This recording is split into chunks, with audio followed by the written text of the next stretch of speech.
Should we talk about the ick? Look, I know that what I have been hoping for and striving for in my healing journey, and what you have probably been hoping for too when you've had to make difficult no contact choices, is a sense of indifference about your former partner. But there's something even more powerful than that. And my wish for you in this new year is that you get to feel the ick. The ick is a powerful feeling. It makes leaving and staying away that much easier. And I personally am just so over the idealization and the desperation. And I have just been praying to be able to see him clearly for who he is without that cloud of attachment hanging over me. And I just knew that when I could shed that attachment, I was going to see what all of my friends and family who knew him saw from the beginning. Not just a meh, but an ew. If you haven't yet watched the movie Anora, I highly recommend it. Not just for the beautiful story, but for the portrayal of the character Yvonne, who is perhaps to me the most accurate portrayal of a semi-covert narcissist that I have ever seen on film. He seems totally benign, immature, playful, carefree, kind of stupid, but in an earnest, endearing way. But the damage that he causes is at the center of the film. His ability to wreak havoc and chaos and destruction without even a full awareness of the extent to which he's doing it, and then being so unapologetic, was so accurate to my life and relationship. It doesn't hurt that he bears somewhat of a physical resemblance to my ex as well, but watching that portrayal was so healing for me. It was like I was watching my relationship play out from a third-party perspective without the shine that kept my judgment clouded for so long. My ex, and I am betting your narcissist too, is nothing but a man-child. He is not some cunning, calculated, intelligent mastermind. No. He is a bumbling, spoiled, petulant, immature man-child. Everyone in my life could see it except me.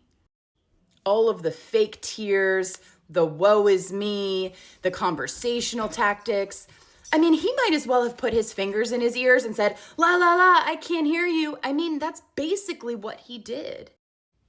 When I met him, I thought that he had to have been raised as a sort of scapegoat, possibly in poverty, just based on the fact that he had no real money or possessions to his name. But no, this man was raised in privilege, and I saw it. And I clocked at the time that it didn't make sense, but I just couldn't put the pieces together clearly. He was raised as the youngest child of a wealthy family who was probably given everything that he could ever want. He never made any money of his own because he didn't have to.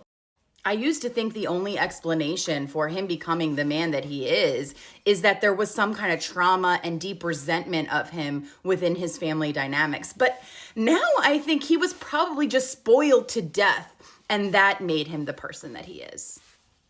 He acted like he was some guy who had been raised on the streets. He used to talk to me about violence and drugs and living that life. But this is the same guy who, at the hint of conflict when we were together, would be in my ear whispering, so-and-so said this about me and I'm going to mope about it. Like a child on the playground. He was completely incapable of handling conflict in any adult way. I used to beg him to use his words, but he didn't have any words to use. He has the vocabulary of a 10-year-old. The constant bragging and the showing off, the way that he would turn on me at the drop of a hat, like a teenager running upstairs and slamming their door and screaming, I hate you, to the people who have given everything for their existence.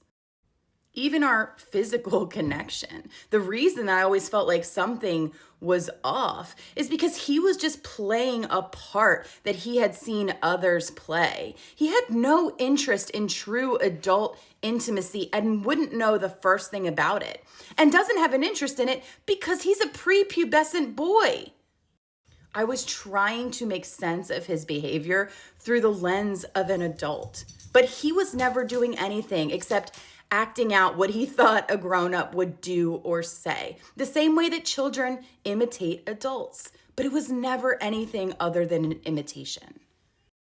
He was never going to be a strong, protective, equal partner in my life. And he was never going to show up as a man because at his core, he is a weak, thin-skinned, fearful child. I used to think that he was willfully checking out of his adult responsibilities as a sort of FU to society, but no, he just never grew up. And I used to think that his lack of any healthy confrontation skills was a choice not to participate, but no, he just was too scared. And all of that feels icky. It feels gross. It's the complete antithesis of the kind of partnership that I want in my life and the level that I am on personally. Now that I've seen it in this way, it feels like it can't be unseen and unfelt. And that is what I hope for you, that ew feeling. Because I really believe that on the other side of that is peace and freedom.